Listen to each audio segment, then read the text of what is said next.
This session is about global standards for research ethics and academic publishing. Welcome to session 3. This session will talk about research ethics and academic publishing. Let's start a lesson together. This session has 3 main parts. Part 1, we will learn about core principles of research ethics in education. Second, we will study how to prevent research misconduct. Third, we will learn about journal selection and the publication process. These 3 topics are very important for your research career. By the end of this session, you will understand 6 important things. You will learn the core principles of research ethics. You will know how to protect participants and get their consent. And you will understand types of research misconduct and how to prevent them. And you will learn strategies for selecting and submitting to international journals. And you will know how to identify predatory journals. And finally, you will understand the peer review process and how to respond to reviewers.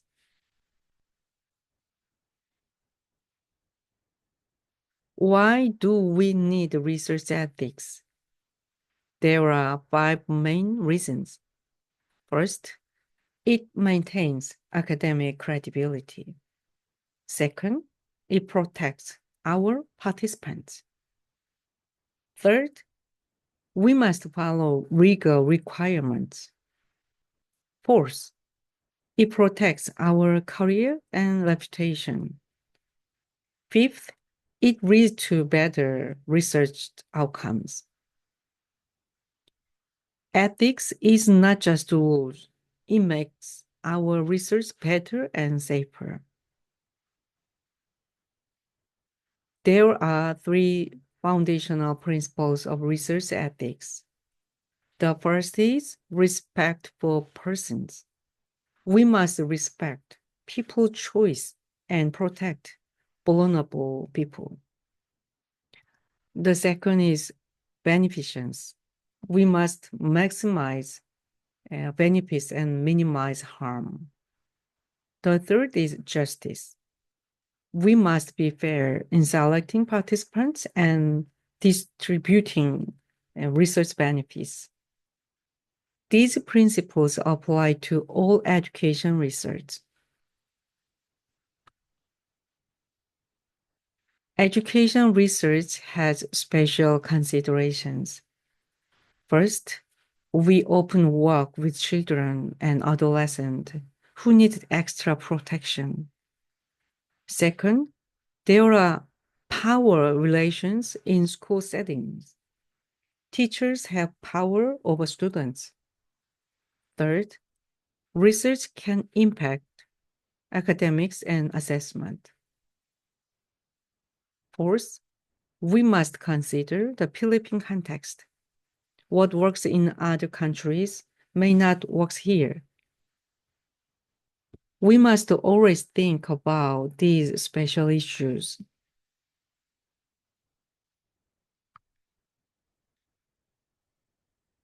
Before we start research, you need approval from the IRB.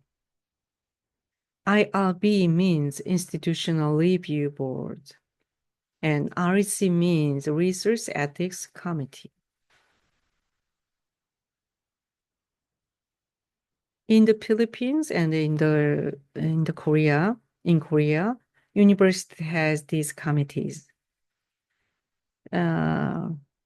Sometimes you must submit an application. They review your research plan to make sure it is ethical. This process protects both you and your participants. Informed consent is three important parts. First is information. You must give participants all important information about your study. And the second is comprehension. Participants must understand this information. And the third is volunteerness. Participants must choose freely without pressure.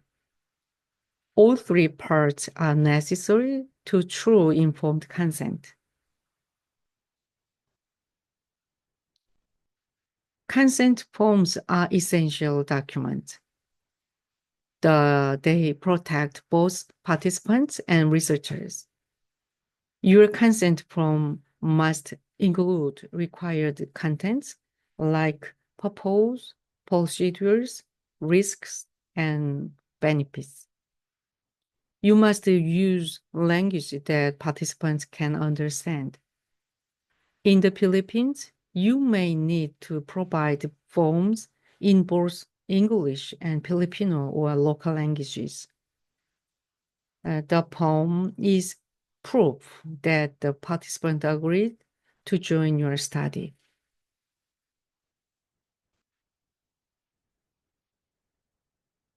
Research with children needs special care. Children cannot give full consent like adults. So we use a dual consent procedure. First, we get permission from parents or guidance. The second, we get assent from the child. This means the child agrees too. There are some exceptions when you can waive parental consent, but these are rare. Always protect children first.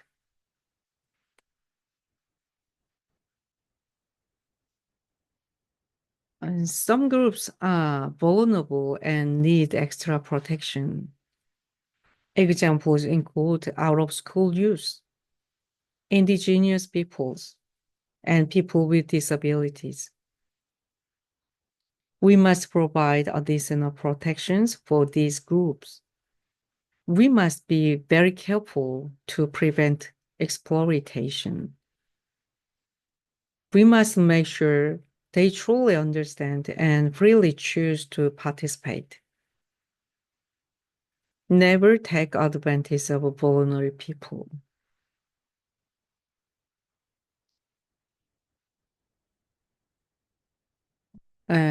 I think I know. In the Philippines, you have the Data Privacy Act of 2012. You must follow this rule. Be careful when you collect data. Only collect what you need and store data securely. Use password and locked cabinets. When you share, dispose of data, protect participant privacy. Good data management is not just good practice. It is the law.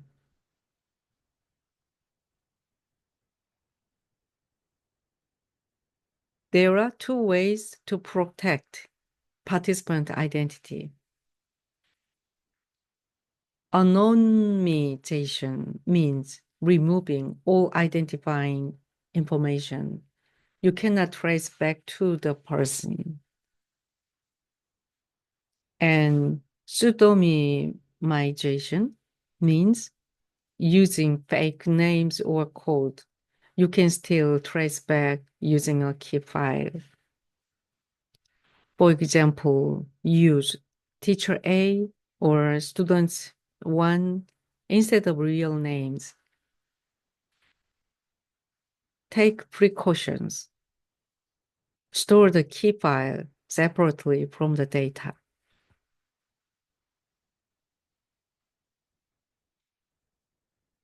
Participants have the right to withdraw from your study at any time. You must clearly explain this right at the beginning. Make withdrawal easy in practice. Don't make people feel guilty. In educational settings, this can be challenging because of power relations. After someone withdraws, you can delete their data or stop using it. Respect their decision ways.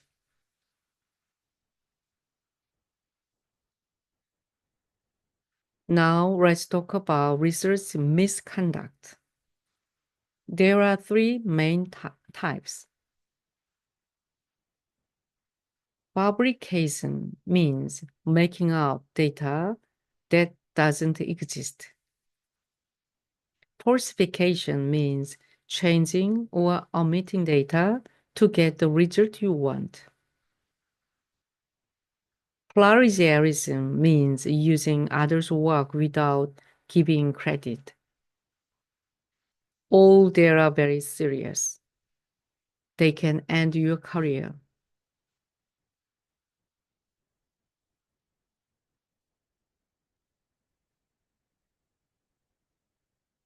There are different types of plagiarism. Verbatim plagiarism means copying exact words without quotation marks.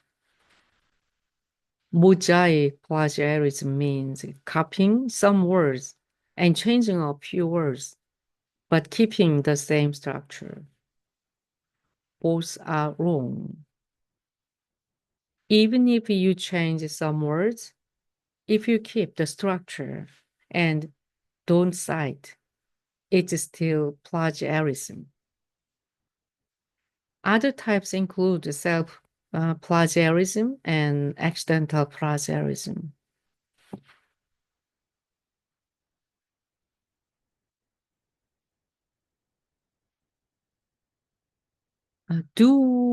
Why do we cite? We give credit to original authors. We show where our information comes from. We help readers find the sources. When do we need citation? Whenever you use someone else's idea, data, or words.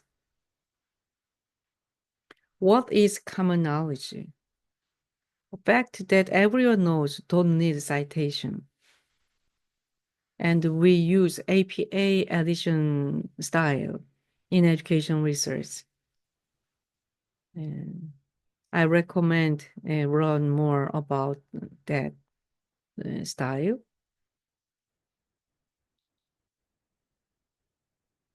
Paraphrasing means expressing others' ideas in your own words. You must maintain the original meaning. Good paraphrasing changes the sentence structure and vocabulary, but you still must cite the source. Bad paraphrasing just change a few words but keep the same structure. This is plagiarism. Let me show you an example. Original, students performed better. Bad. Learners performed better. Good. The research found improved, achieved among pupils.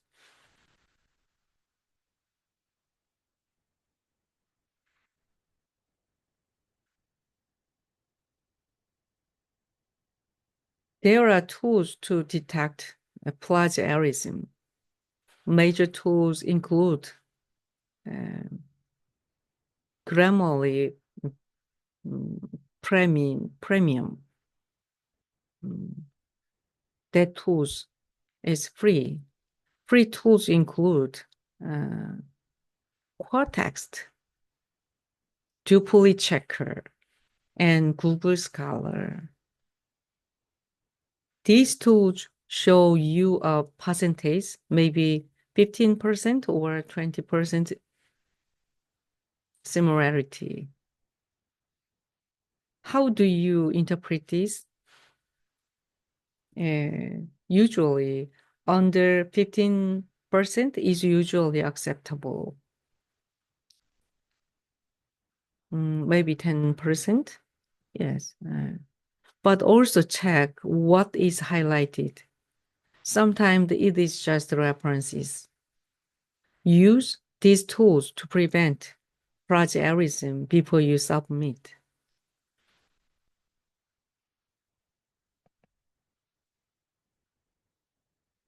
Data integrity means being honest with your research data. Common misconduct include deleting data you don't like or only reporting some results. Cherry picking means selecting only favorite results. Removing outliers without justification is also wrong. How do we prevent this? Pre-register your study. Keep all raw data. Use transparent analysis method. Report all results, even unexpected ones.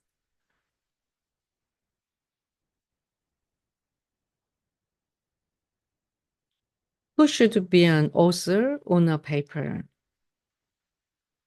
The International Committees of Medical Journal Editor has a clear criteria. An author must make substantial contribution to the work. They must approve the final version. They must agree to be accountable for the work.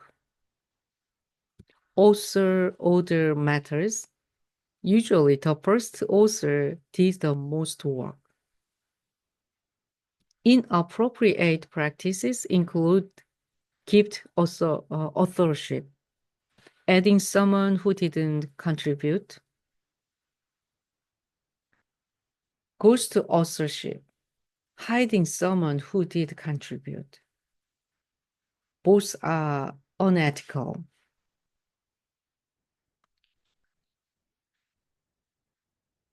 When should a student be first author? If the student led the research, wrote the paper, and did most of the analysis, they should be first. The relationships must be ethical. Advisors should not steal student work.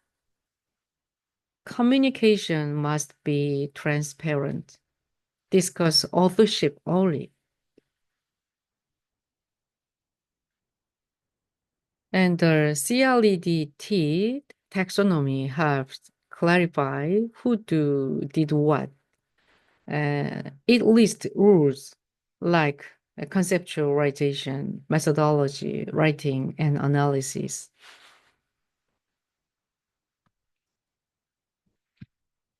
What is conflict of interest? It is when you have financial, personal, or professional interest in might bias your research. Type include financial conflicts, personal relationships, or institutional pressures. You must disclose all conflicts when you submit your paper. For your research, consider if your advisor has conflicts. If funding comes from a company that wants specific research, disclose this. Transparency builds trust. Academic journals play an important role. They share new knowledge with the world. They validate research through peer review. They build your academic record.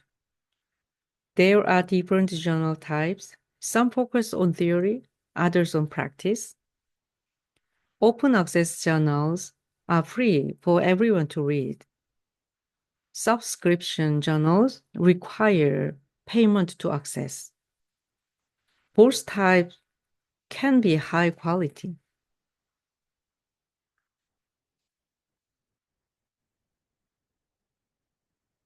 How do we measure journal quality?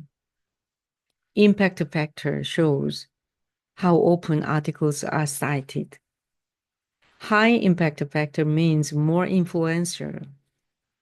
Cite score is similar to impact factor, but uses a different calculation. SJR quartile rankings divided the journal into 4 groups. Q1 group is the top 25%. These are the best journals. Q2 is good. Q3 is acceptable. Q4 group is lower quality. But remember, metrics are not everything. Contents matters most.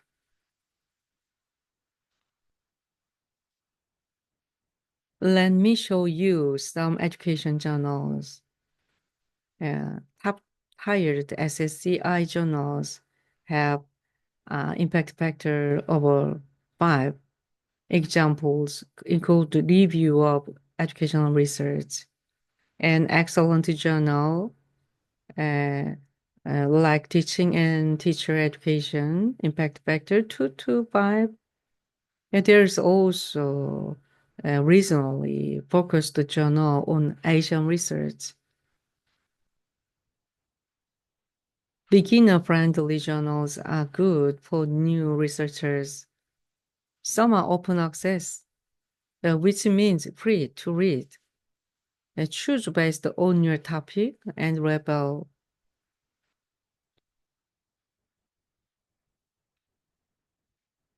How do you select the right journal? First, check aims and scope. Does your topic fit? Second, look at impact factor and indexing. Is it in Web of Science or Scopus?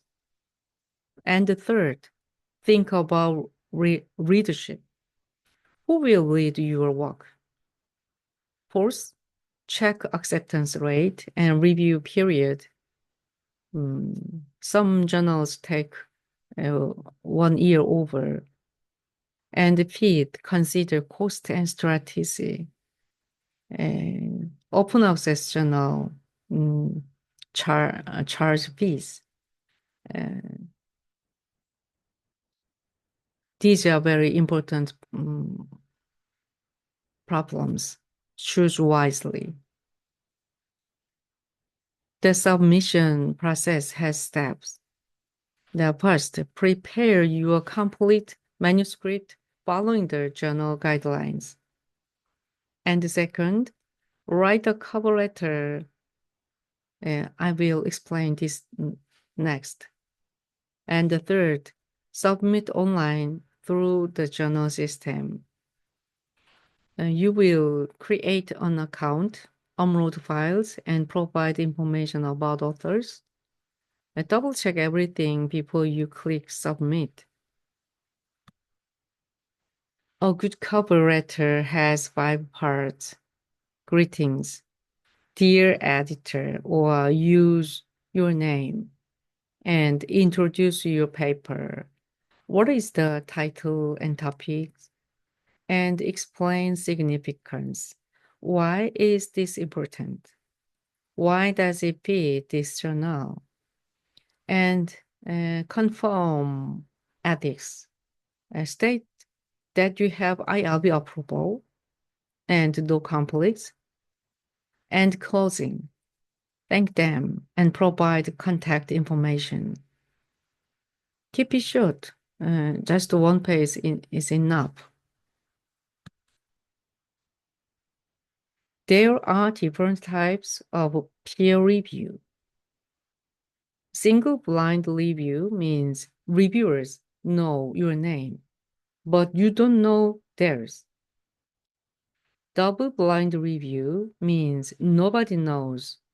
Both authors and reviewers are anonymous. Open review means everyone knows everyone. The process has steps. Editor receives your paper. Editor assigns reviewers. Reviewers evaluate your work. Editor make a decision. This takes time, usually 2 months, 3 months, 6 months. Let me explain the detailed step.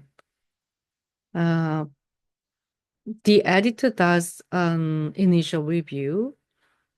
Does it fit the journal? And second, the editor assigns reviewers, usually 2 or 3 experts. In Korea, usually 3 experts. Third, the review period. Reviewers read and evaluate your paper. This can take weeks. And fourth, the decision. There are several possible decisions. Accept, minor revision, major revision, revise and resubmit, or reject. Most papers need revision. What do the decisions mean? Minor revision means small changes needed, fixed within 1 or 2 weeks. Major revision means significant changes needed. And revise and submit means big problems. You must make substantial changes, and they will leave you again. Reject means they won't publish your paper. And don't be discouraged. Even reject gives you feedback to improve. When you revise, follow the manuscript format exactly. Use professional attitude. Don't argue with reviewers. Write a response letter. This is very important. In the response letter, address every comment. Say thank you, explain what you changed, and be respectful even if you disagree. Show them you took their feedback seriously.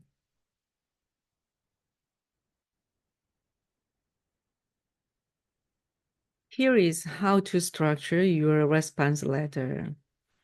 List each reviewer comment. Below each comment, write your response.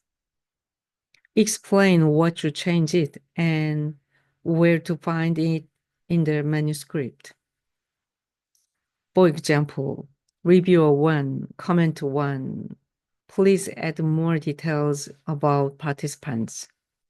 Response. Thank you for this suggestion. We have added detailed participant information in the method section, page 8, line 155. Be specific and thorough.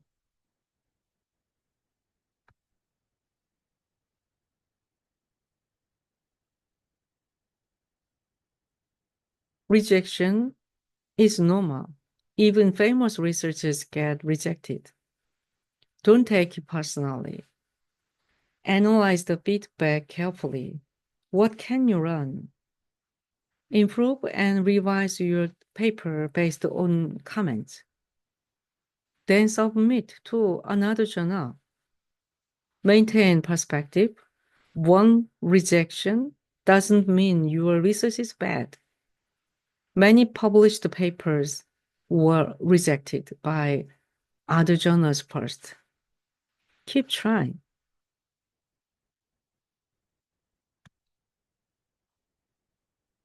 Now let's talk about predatory journals. These are fake journals that want your money. They have deceptive practices. They claim to be high quality, but they are not. They exploit researchers financially. They charge fees, but do not provide real peer review. Quality issues, they publish anything if you pay. Avoid these journals.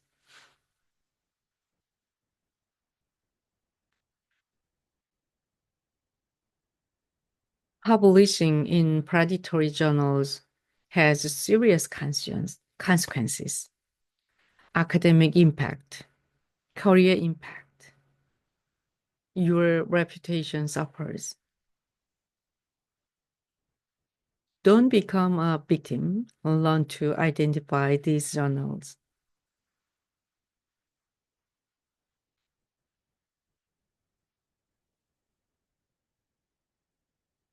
How do we identify predatory journals? Use the think, check, submit approach. Evaluate journal credibility. Is the website professional? Check the editorial board. Are they real scholars? You can email them to check. Look at the peer review process. Is it clear and rigorous? Checking indexing. Is it in Web of Science or Scopus? Look at fees. Are they transparent? If something feels wrong, it probably is. You can find a website, the predatory journals list easily. You can find it.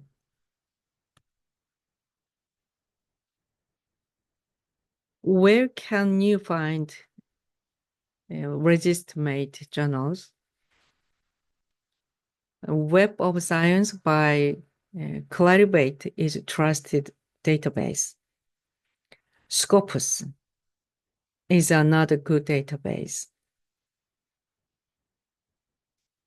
Usually research. Check academic societies in your field. They often publish journals. These sources are safe and reliable. And open access publishing. It means anyone can read your article for free online. Gold OA, green OA, hybrid OA. Golden OA means the journal is completely open access. Green OA means you publish a regular journal, but also post a copy in a repository for free. Hybrid OA means some articles in subscription journals are open access. Each type has different costs and benefits.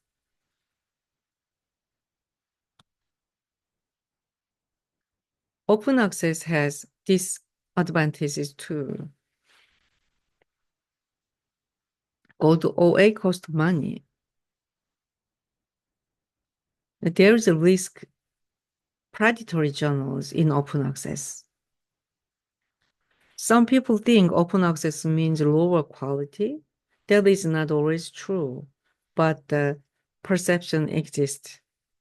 Institutional recognition varies. Some universities don't count open access journal. Consider these issues carefully. How can you pay for article processing charge? I think you are students, and so you don't have much money. And so you can find, you can pay for article processing charge. Maybe university support. For my school, my university have funds to help for me, but you are not faculty. But your major or department will give you fund, university support, one type, and external funding, including publication cost in your research grant. Check international OA policies. Some universities require open access. I think the best is finding free alternatives. Some journals don't charge fees. Look for these.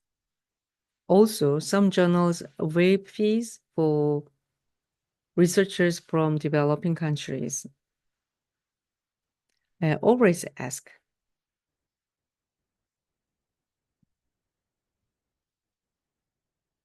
After your paper is published, your work continues. Promote your paper on social media and academic network. Present at conferences. This spreads your research. Seek media coverage if your research is newsworthy. Share your data if possible. This increases impact. Track citations. Use Google Scholar to see who cite your works. These activities increase your research impact. Yes, this is a workshop activity. Yeah, for individual, you will do two things. First, find relevant journals for your research topic. Search databases and make a list. And second, collect key information. What is the journal's impact factor? What is the acceptance rate? What is the population piece? Use the journal evaluation worksheet that I will give you. This will help you choose the right journal for your work. Use this worksheet for each journal you find. Write down the journal name and aims and scope. Check if your research fits. Write down the impact factor and quartile ranking. Find out the average review time. Check if there are fees and how much. Make note about strengths and weakness. This organized approach helps you make good decisions.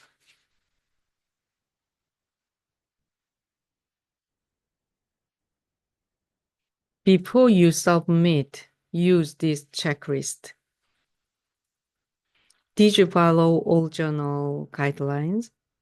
Did you cite properly with no plagiarism? Is your data analysis honest and complete? Did you have IRB approval? Did you write a good cover letter? Did you check the journal is not predatory? Is your manuscript well written and clear? Check everything carefully before submission. What happens if you commit research misconduct? The consequences are very serious. Degree sanctions. Your university may revoke your degree. Employment impact. Research funding, legal liability. The consequences last your whole life. Misconduct can affect reputation and society, loss of trust, career impact, mental influence, policy implication, public perception. One person's misconduct hurts everybody.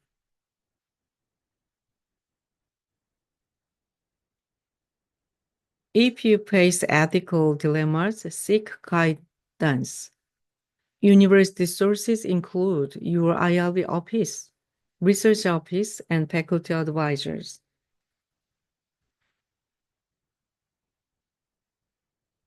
Don't try to solve difficult ethical questions alone. Ask for help. Some common dilemmas in research include duplicate publication. Can I publish the same data in two places? No. Authorship duplicates. Who should be an author? Data interpretation. How much analysis too much? Participant anonymity. What if someone can be identified? These situations are complicated. Think carefully, consult guidelines, and ask for advice.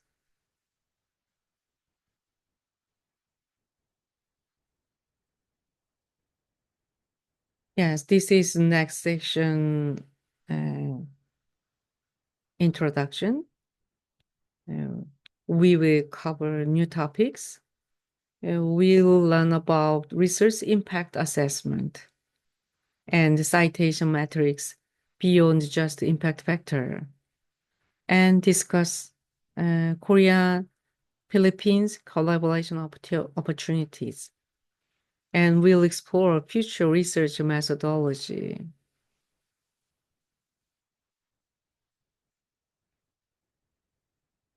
And this is a review, key takeaway from session 3. For research ethics foundations, always protect participants. This is the most important principle. Get IRB approval before starting research. Don't skip this step. These 2 points are fundamental to all ethical research. For plagiarism, use proper citation practices always. When you use others' ideas, cite them. Use plagiarism detection tools before you submit. Check your work with Turnitin, and other software, Copykiller. These tools help you avoid accidental plagiarism. Never copy without citation. For journal selection is very important. Choose carefully based on fit and quality. Verify aims and scope. Does your paper fit this journal? Be aware of predatory journals. Understand the peer review process. This helps you prepare better. These skills will help you publish successfully.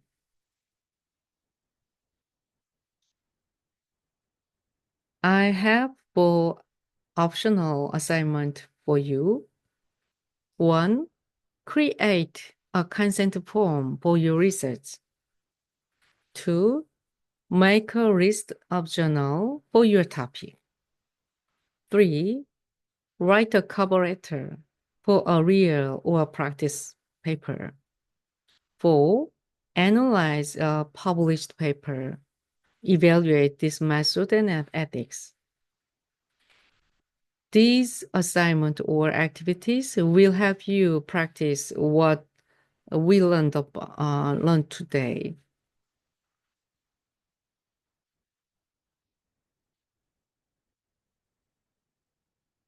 When you apply for research grant, ethics matters too. Follow honest application principles. Don't exaggerate or lie about your qualification or plans. And show budget responsibility. Use money only as proposed. Disclose conflicts of interest. Be transparent. Conduct ethical research. Follow what you promised in the application. Grants are a privilege, not a right.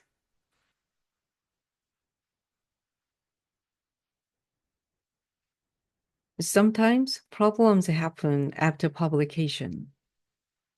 Handling errors.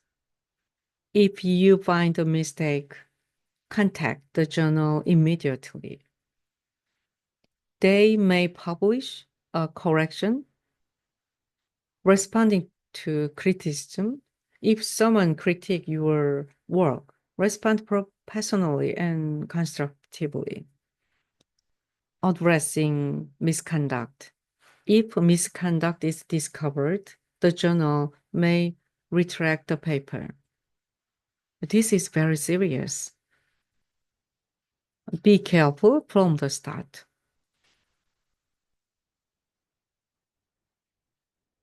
Let's summarize this session. We covered ethical research principles and why they matter. We learn about publication strategies and how to select good journals. And we discussed the journal selection and how to avoid predatory journals.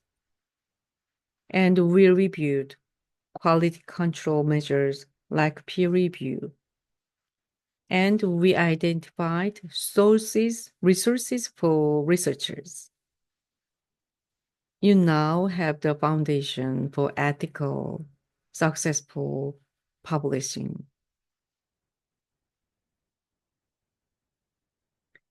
Thank you. Thank you for your active participation. Thank you, Professor Lee, for that comprehensive discussion. Let's take a short break for now, and we encourage our participants to share